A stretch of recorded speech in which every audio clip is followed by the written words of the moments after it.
Welcome to Saunders' Pyramid to Success, the Strategies for Answering Pharmacology Questions review. Pharmacology is one of the most difficult nursing content areas to master and feel comfortable with. One reason that it is so difficult is because of the enormous number of medications available. Another reason is that there is a vast amount of information to know about each medication. Don't become frustrated. It is important to remember that it is impossible to know about each and every available medication. I am certain that you see drug handbooks in medication administration areas in the clinical setting. I am also certain that you see nurses in the clinical setting and even your nursing faculty referring to drug books when preparing medication. Again, this is because you can't be expected to know everything about every single medication. The National Council Licensure Examination (NCLEX) test plan identifies 13% to 19% as the percentage of pharmacological and parenteral therapies questions that will possibly appear on the examination. What this means is, if you took a 100-question examination, 13 to 19 of the questions would be related to this content area. Don't let this number of questions scare you. What you need to remember is that, yes, you will be asked about side effects and adverse effects of some medications, but this content area on the NCLEX also includes questions related to medication administration procedures, blood and blood products, central venous access devices, dosage calculation, intravenous therapies, parenteral nutrition, and pain management. It is also important to remember that most of the pharmacology questions will ask about medications that you are familiar with. However, just as with any content area, there will be those questions that contain unfamiliar medications. Do not freeze or become alarmed. Do not think that you are unable to answer the question correctly. You can answer correctly. All you need to do is to use pharmacology strategies and make that educated guess. In this audio, several pharmacology strategies are presented, and these strategies will help you answer those pharmacology questions correctly. For information about specific medication classifications and medications, I direct you to the Saunders Comprehensive Review for the NCLEX examination. This resource provides you with chapters on pharmacology for each body system and hundreds of practice questions. And practice as many pharmacology questions as you can. So, let's get started. First, read the question carefully, noting the strategic words and the subject of the question, and always use the process of elimination to select the correct option.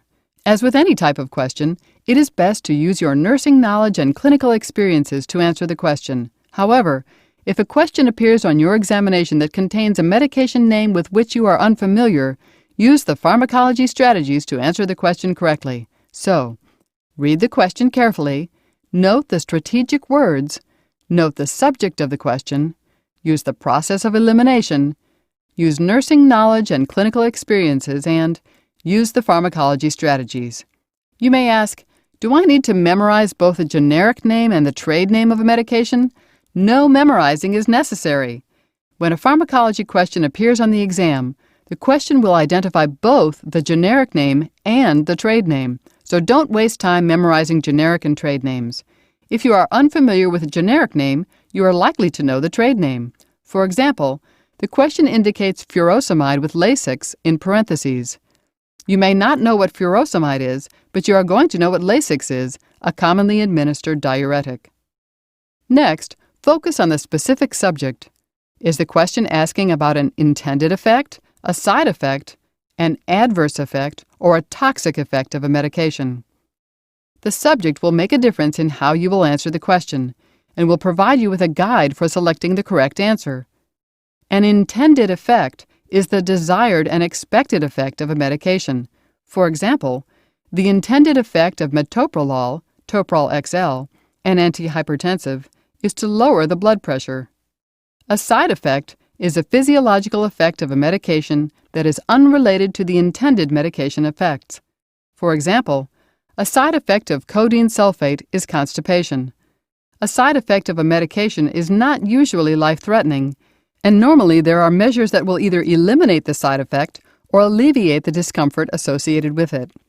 For example, if codeine sulfate was prescribed, you would instruct the client to be sure to drink fluids and consume a high-fiber diet to prevent the side effect of constipation. An adverse effect is more severe than a side effect and is always an undesirable effect. For example, an adverse effect of a penicillin type of antibiotic is hypersensitivity. An adverse effect can range from a mild effect to a severe effect such as anaphylaxis.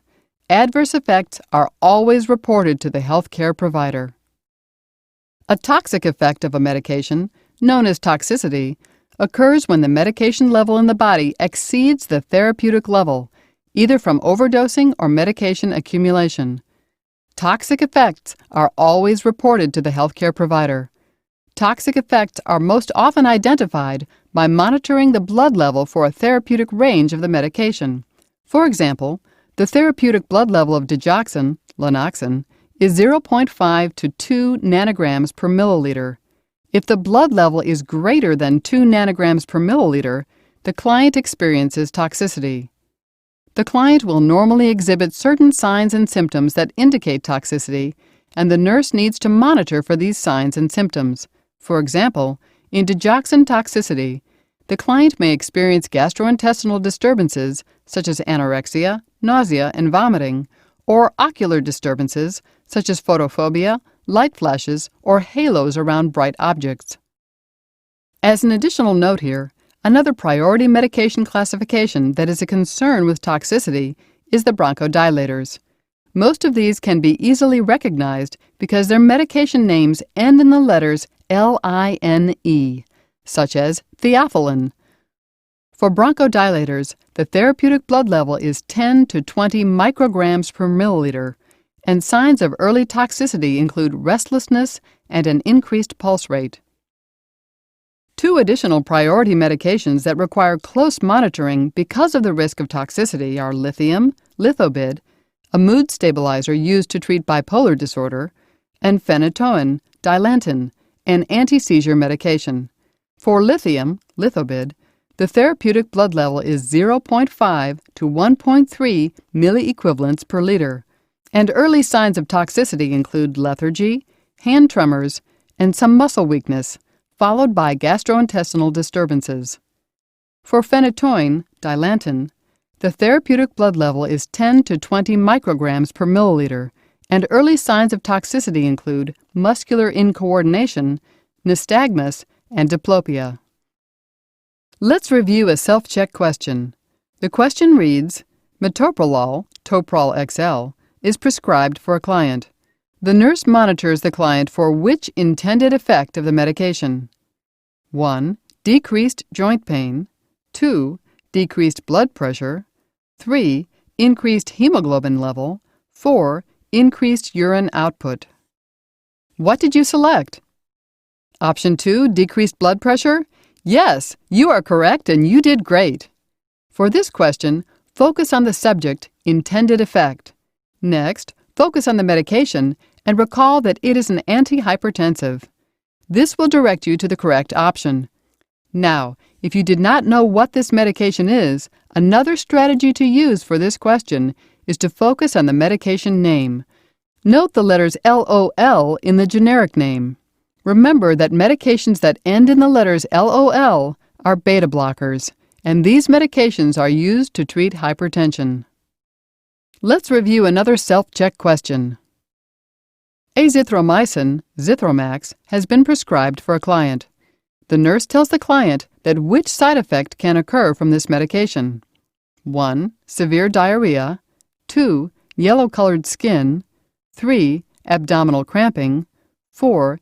Yellow discoloration to the white part of the eye. What did you select? Option 3, abdominal cramping?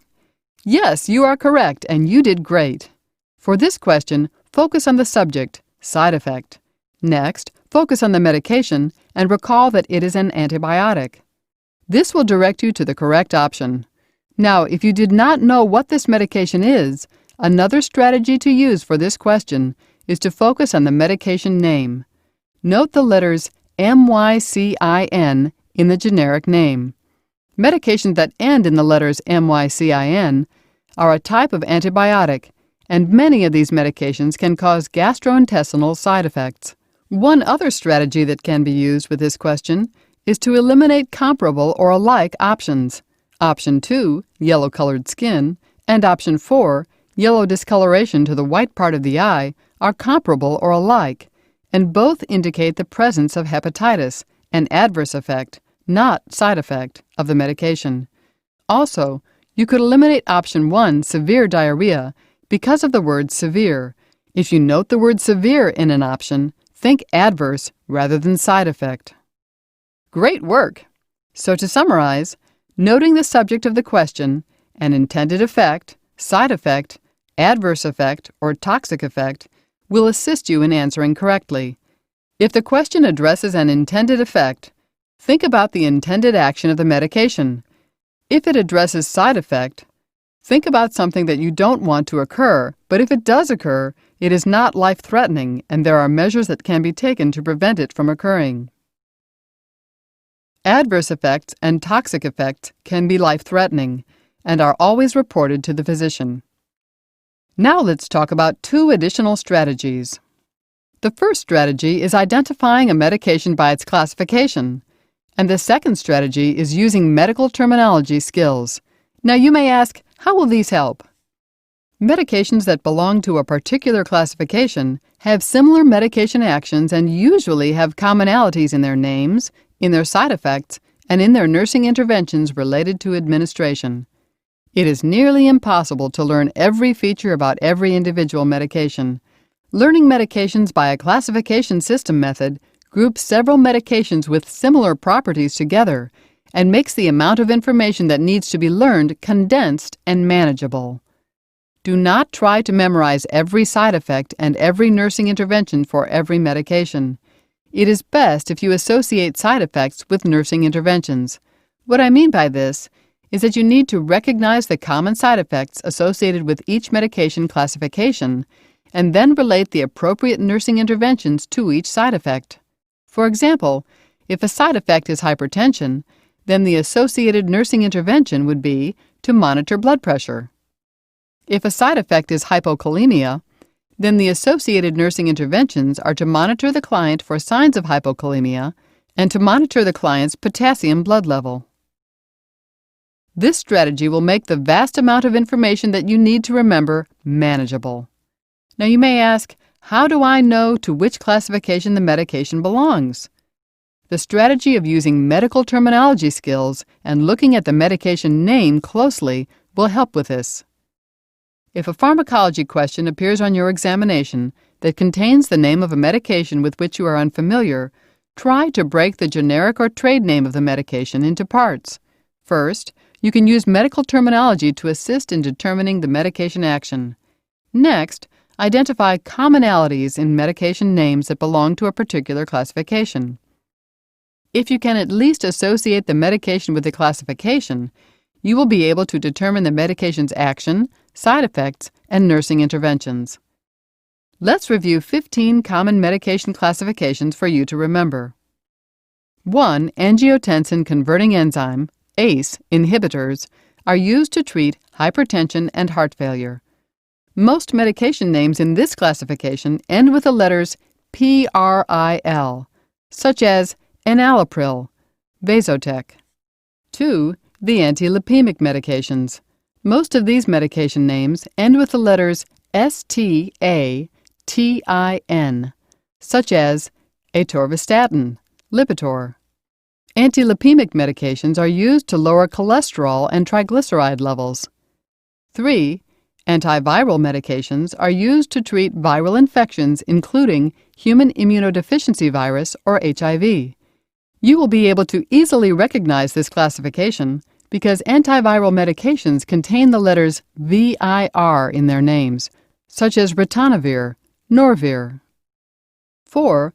Many benzodiazepines names end with the letters PAM, such as diazepam, Valium. Benzodiazepines have anxiety-reducing, sedative-hypnotic, muscle-relaxing, and anticonvulsant effects. 5. The beta blockers. Beta blockers are used to treat hypertension, angina, and dysrhythmias. Most medication names in this classification end with the letters LOL, pronounced lol, such as atenolol, Tenormin. 6. Calcium channel blockers. Most medication names end with the letters PINE, such as amlodipine, Norvasc. Some exceptions include diltiazem, cardizem, and verapamil, Calin. Calcium channel blockers are used to treat hypertension, angina, and dysrhythmias. 7. The glucocorticoids and corticosteroids alter the normal immune response and suppress inflammation, and are used as replacement therapy for adrenal insufficiency and to treat various other disorders. Most of these medication names end with the letters SONE, such as prednisone. 8.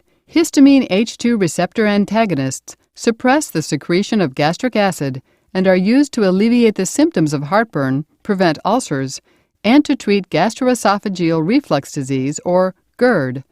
Most medication names end with the letters DINE, such as cimetidine, Tagamet.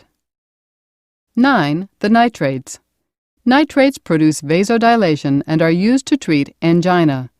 You will be able to easily recognize this classification of medications because most medications contain NITR in their names, such as nitroglycerin, Nitrostat. 10. Proton pump inhibitors suppress gastric acid secretion and are used to treat ulcer disease and erosive esophagitis. Most of these medication names end with the letters ZOLE, such as lansoprazole, Prevacid. 11. Sulfonamides suppress bacterial growth and are used to treat some infections. Most of these medications include SULF in their names, such as sulfasalazine, azulfidine. 12. The thiazide diuretics. Most of these medication names end with the letters ZIDE, such as hydrochlorothiazide, hydrodiuryl. Thiazide diuretics are used to treat hypertension and peripheral edema. 13. Thrombolytic medications are used to dissolve clots. Most of these medication names end with the letters ASE, such as Alteplase, Activase. 14. Thyroid hormones are used as replacement therapy and are used to treat hypothyroidism. Most thyroid medications contain THY in their names, such as levothyroxine, Synthroid. And 15. The bronchodilators. Most of these medication names end with the letters LINE, such as theophylline. Bronchodilators are used to treat respiratory disorders that cause bronchoconstriction, such as asthma, bronchospasm, chronic obstructive pulmonary disease, or COPD, or emphysema. Okay, let's practice using medical terminology. The client was prescribed Prazosin, Minipress. Look at the medication names closely and note the name Minipress. Break the word down into parts and think mini as small or low and press as pressure. So this medication would lower the blood pressure. Another example, the client was prescribed diltiazem, cardizem. Look at the medication names closely and note the name cardizem. Break the word down and think cardiac because of the letters CARD in the medication name. So when answering a question about this medication, select an option that relates to the cardiovascular system. Now, let's review a self-check question. A nurse is collecting data from a client who is taking pantoprazole, Protonix. The nurse determines that the medication is effective if the client states relief of which of the following symptoms? 1. Heartburn. 2. Constipation. 3. A nighttime cough. 4. Migraine headaches. What did you select? Option 1, heartburn? Yes, you are correct and you did great. For this question, note that the strategic words are is effective and relief of, and the subject is the intended effect. Now, if you did not know what this medication is, another strategy to use for this question is to focus on the medication name. Note the letters ZOLE in the generic name. Medications that end in the letters ZOLE are a proton pump inhibitor, and proton pump inhibitors decrease the amount of acid produced in the stomach. This will direct you to the correct answer, heartburn. Let's review another self-check question. A nurse is collecting a health history on a client seen at the healthcare clinic for the first time. When the nurse asks the client about current prescribed medications, the client tells the nurse that indinavir, Crixivan, is taken twice daily. Based on this finding, the nurse suspects the presence of which condition? 1. Diverticulitis. 2. Peptic ulcer disease. 3. Inflammatory bowel disease. 4. Human immunodeficiency virus, HIV. What did you select? Option 4, human immunodeficiency virus, HIV? Yes, you are correct and you did great. Remember to read the question carefully, noting the subject of the question and the strategic words. In this question, the strategic words are suspects the presence, and the subject is the nurse's finding. Now, if you did not know what this medication is, another strategy to use for this question is to focus on the medication name. Remembering that many antiviral medication names contain the letters VIR will direct you to the correct answer. An additional strategy that could be used for this question is to eliminate options 1, 2, and 3 because they are comparable or alike and relate to a gastrointestinal disorder. Great work! Finally, there are some general guidelines to keep in mind as you are trying to select the correct option. Let's review these top 10 guidelines. 1. Medication absorption, distribution, metabolism, and excretion are affected by age and physiological processes. The older client and the neonate and infant are at greater risk for toxicity than an adult. 2. Many medications are contraindicated in pregnancy and during breastfeeding. 3. Antacids are not usually administered with medication because the antacid will affect the absorption of the medication. And grapefruit juice is not usually administered with medication because it contains a substance that will interact with the absorption of the medication. So if the question asks you to select the item that you would give the client when administering a medication, do not select the option that reads an antacid or grapefruit juice. 4. Enteric-coated and sustained-release tablets should not be crushed. Also, capsules should not be opened. Therefore, do not select options that identify crushing or opening capsules as an appropriate action. 5. Nursing interventions always include monitoring for intended effects, side effects, adverse effects, or toxic effects of the medication. So an option that identifies an assessment action may be the correct one. 6. Nursing interventions always include client education, so look for the option that includes this important nursing responsibility. Remember that the client needs to know how to correctly administer the medication, needs to be aware of the side effects of medications, and needs to know how to check his or her own temperature, pulse, and blood pressure. Also remember that the client needs to take the prescribed dose for the prescribed length of therapy and understand the necessity of compliance. 7. The nurse or client should never adjust or change a medication dose, abruptly stop taking a medication, or discontinue a medication. The nurse may withhold a medication if he or she suspects that the client is experiencing an adverse or toxic effect of a medication, but the nurse never discontinues a medication. So read carefully and do not select the option that indicates discontinuation of the medication. Also, remember that the nurse must immediately contact the physician if an adverse or toxic effect occurs. 8. The client needs to avoid taking any over-the-counter medications or any other medications, such as herbal preparations, unless they are approved for use by the healthcare provider. So, do not select options that indicate that the nurse can provide advice to the client about taking either herbal substances or over-the-counter medications. 9. The client needs to avoid consuming alcohol and avoid smoking. Never select an option that allows the client to smoke or consume alcohol. Do not be misled by this type of question. Unless the question indicates that the physician has given permission for either of these consumptions, the client is not allowed to smoke or consume alcohol. If the option reads 1 cigarette a day or 1 ounce of alcohol a day, Don't be tempted to select these options. Remember, no alcohol and no smoking on NCLEX. And 10. The client should wear a medic alert bracelet if he or she is taking medications such as, but not limited to, anticoagulants, oral hypoglycemics or insulin, certain cardiac medications, corticosteroids and glucocorticoids, anti-myasthenic medications, anticonvulsants, and monoamine oxidase inhibitors. Now, let's review a self-check question.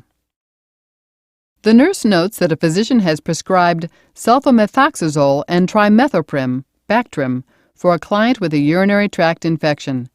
Which priority action will the nurse take before administering this medication? 1. Call the pharmacy to order the medication. 2. Ask the client about an allergy to sulfonamides. 3. Inform the client about the need to increase fluid intake. 4. Check the medication supply room to find out whether the medication needs to be ordered. What did you select? Option 2. Ask the client about an allergy to sulfonamides. Yes, you are correct and you did great. In this question, there are several strategies that you can use to help you answer correctly. First, note the strategic word priority and that the subject is the action that the nurse will take. Next, note that the client has a urinary tract infection. The client's diagnosis will provide you with a clue that the medication is an antimicrobial. Also, use the steps of the nursing process. Option 2 is the only option that is an assessment action. Options 1, 3, and 4 are actions that reflect the implementation step of the nursing process. Finally, focus on the name of the medication and note the letters SULF in the medication name sulfamethoxazole and its similarity to the medication classification in option 2, sulfonamides. You did great! Let's review one final self-check question. A client taking an antibiotic calls the nurse at the physician's office and reports that he gets an upset stomach whenever he takes the medication. The nurse most appropriately tells the client to do which of the following? 1. Take the medication with food. 2. Take the medication with an antacid. 3. Take the medication on an empty stomach. 4. Stop the medication for 2 days and then resume the prescribed medication schedule. What did you select? Option 1, take the medication with food? Yes, you are correct and you did great. In this question, the strategic words are most appropriately, and the subject is the client's complaint of an upset stomach. Recalling that antacids are not usually administered with medication, and that the nurse would not tell a client to stop a medication, will assist in eliminating 2 of the options, option 2 and option 4. From the remaining options, focusing on the subject, the client's complaint of an upset stomach when he takes the medication, will assist in eliminating option 3, which is to tell the client to take the medication on an empty stomach. For this question, the nurse most appropriately tells the client to take the medication with food. Well done! This ends the Strategies for Answering Pharmacology Questions review. I encourage you to continue playing and listening to this audio review, and to review the medication chapters of the Saunders Comprehensive Review for the NCLEX examination. These chapters provide you with specific information about medications and practice questions. The CD accompanying the Saunders Comprehensive Review for the NCLEX examination will also provide you with hundreds of pharmacology questions if you select Pharmacology in the CD content area. I wish you the best of luck on your nursing exams and on the NCLEX.